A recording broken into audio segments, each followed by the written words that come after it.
Guys আসসালামু আলাইকুম। আজকে আপনাদেরকে দেখাবো পটুয়াখালী নিউ মার্কেট কাঁচা বাজারে একজন হতদরিদ্র আপার মানে কাঁচা তরকারি এবং শাকপাতা বিক্রির একটা ভিডিও। মানে আপা খুব বসে আছে, সে বিক্রি করতে পারতেছে না। আপা শাক কত করে বিক্রি করতেছেন? 30। আমরা সবগুলো নেব, আপনার 20 টাকা করে রাখেন। আচ্ছা 20 টাকা করে দিয়েছে আপায়।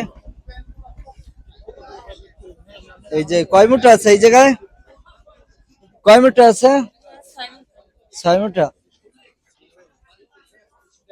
এই যে ভাই নেন শাক, নেন নেন ভাই শাক ফ্রি ভাই, টাকা লাগবে না ভাই। শাক লাগবে, শাক লাগবে ভাই, নেন ভাই শাক লাগবে ভাই। এই যে আপার শাক বিক্রি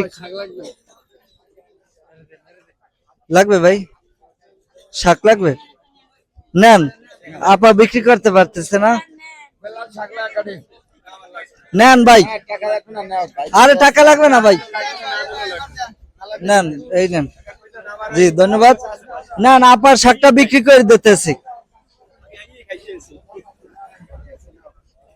এই যে নেন ভাই, শাক লাগবে।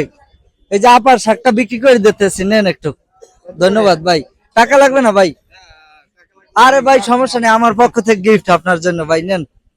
ধন্যবাদ ভাই, নেন ভাই। আপনারা নেবেন? নেন আঙ্কেল, এক মুঠো নেন, নেন আঙ্কেল। আরে নেন আঙ্কেল। জি এই আর এক মুঠা আছে, আর এক মুঠা কাকে দেবো? এক মুঠা শাক আছে, আপা নেবেন? জি জি ধন্যবাদ, ধন্যবাদ। জি আপু আপনার সব শাকগুলো সেল হয়ে গেছে।